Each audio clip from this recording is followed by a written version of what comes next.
Hello viewers, আসসালামু আলাইকুম। Welcome back to my channel. আপুরা ভাইয়ারা সবাই কেমন আছেন? আশা করি যে যেখানে আছেন সবাই সুস্থ আছেন, ভালো আছেন। আলহামদুলিল্লাহ, আমরা অনেক ভালো আছি। এই দেখেন আমার পাকনা মেয়েটা কি করে, ওর ওর দাদু ওকে দোলনায় উঠিয়ে দিয়েছে, দিয়ে আমাকে ডাকছে যে দেখো তোমার মেয়ে কি করে। এসে দেখি এই অবস্থা, একটুও ভয় পায় না। তো এখনকার বাচ্চারা কিন্তু ভয় পায় না, আগের বাচ্চারা অনেক ভয় পেত।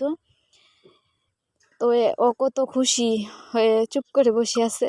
তো আমি ভাবলাম ক্যামেরা বন্দি করে রাখি আর আপনাদের সাথে শেয়ার করব, তাই ভিডিওটা করা। এদিকে দুপুরে রান্না বান্না করার সময় হয়ে গেছে, আমি চলে এসেছি দুপুরে রান্না বান্না করতে।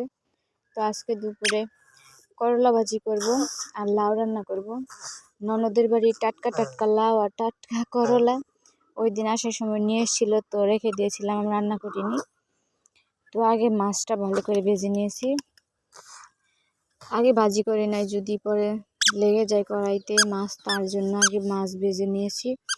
এখন আমি এখানে ভাজিটা বসিয়ে দেব। আমরা কিন্তু আগে অনেক ভয় পেতাম সব কিছুতেই, এখনকার বাচ্চারা কিছুই ভয় পায় না। আমার মেয়ে আগে টিকটিকিকে অনেক ভয় পেত, তো এখন পায় অল্প পরিমাণ। এখন বেশি ভয় দেখাইতাম যে ওই যে আম্মু টিকটিকিও খুঁজতো ঘরের ভেতর, যখন দেখতো তখন আমাকে জড়িয়ে ধরতো। তো দেখে এখন যে টিকটিকি আর ওকে আর কিছু করে না, এখন তো অনেকটাই বোঝে, তো এখন আর বেশি একটা ভয় পায় না। তো বিড়ালকেও এতদিন ভয় পেত, এখন আর ভয় পায় না, চায় বিড়াল হাতে ধরতে। তো এই অবস্থা। তো এখানে আমি মাছ ভাজি করে নিয়েছি, তো করলা ভাজি বসিয়ে দিলাম। তখন করলাটা আমি ভাজা ভাজা করে তারপরে উঠিয়ে নেব। এইভাবে গরম ভাত দিয়ে খেতে কিন্তু অনেক ভালো লাগে। আমি আগে বিয়ের আগে এই করলা তারপর লাউ অনেক সবজি ছিল, ওইগুলো খেতাম না, মানে ভালো লাগতো না। জিজ্ঞেস করতাম স্কুল থেকে এসে, আমি তো নানুর বাড়িতে থাকতাম ছোটবেলা থেকে, আমার নানু আমাকে বড় করেছে। তো স্কুল থেকে এসে জিজ্ঞেস করতাম নানু কি রান্না করেছে, যদি আমার পছন্দ মতো হতো তাহলেই তো খেতাম, আর যদি পছন্দ মতো না হতো তো তাই তো পরে মানে করতাম, খাবো না এমন করতাম। আর এখন দেখেন সব কিছুই খাই। বিয়ের পর মেয়েরা এরকমই, আসলে মেয়েদের জীবনই এরকম। তো এখানে আমি লাউয়ের তরকারি রান্না করব। তো এখানে পেঁয়াজ, রসুন আর কিছু কাঁচামরিচ থেতলে নিয়েছিলাম, এখন তেলের মধ্যে দিয়ে ভেজে তারপর মশলা দিয়ে কষিয়ে নেব। আর আজকে 2-3 দিন যাবত আমার মনটা অনেক খারাপ, জানি না কি করব। আপনাদের সাথে সব কিছু শেয়ার করতে পারলে আমার হয়তো বা ভালো লাগবে। তো ভিডিওর এই পর্যায়ে এসে একটা কথাই বলবো, যারা আমার ভিডিও দেখতে দেখতে এই পর্যন্ত চলে এসেছেন, এখনও একটি লাইক দিতে ভুলে গেছেন, তো অবশ্যই একটি লাইক দিয়ে আমার ভিডিওটি দেখা শুরু করেন। আর যারা যারা আমার চ্যানেলে নতুন, তারা অবশ্যই আমার চ্যানেলটিকে সাবস্ক্রাইব করে দিয়ে আমার পাশে থাকবেন। আর যারা অলরেডি সাবস্ক্রাইব করে দিয়ে আমার পাশে রয়ে গেছেন, তাদেরকে অসংখ্য অসংখ্য ধন্যবাদ। তো আমার মেয়েকে নিয়ে একটু সমস্যা হচ্ছে, আমার বড় মেয়েকে নিয়ে। পরীক্ষার পরে মেয়ের মাদ্রাসা বন্ধ ছিল প্রায় 1 সপ্তাহের উপরে। তো সব কিছু ভালোই ঠিকঠাক চলছিল। 2 মাস হয়েছে একেবারে মাদ্রাসায় দিয়ে দিয়েছি।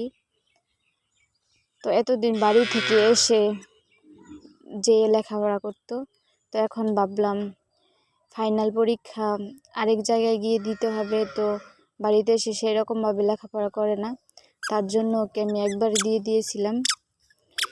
তো এতদিন ভালোই চলছিল, মেয়ে অল্প পরিমাণ কান্নাকাটি করতো, পরে ঠিক হয়ে গেছে। কিন্তু এই 1 সপ্তাহ বন্ধ থাকার পরে, বাড়িতে থাকার পরে মাদ্রাসায় গিয়ে এত আর থাকতে চাইছে না, শুধু কান্নাকাটি করছে। আর বাড়ির যাকেই দেখছে তার কাছে খবর দিয়ে দিচ্ছে আমি যাওয়ার জন্য। আর বাবার কথা, মানে ওর বাবার কথাও শুনছে না, আমার কথাও শুনছে না, মানে বুঝিয়েও করতে পারছি না। আর বাড়ির আরও কয়েকজন বাচ্চা আছে ওইখানে পড়ে, ওদের মা প্রতিদিন যায় ওদের কাছে খবর দিয়ে দেয়। গতকালকে আগে আগে ওর চাচাকে দেখে মাদ্রাসা থেকে চলে এসেছে চাচার সাথে।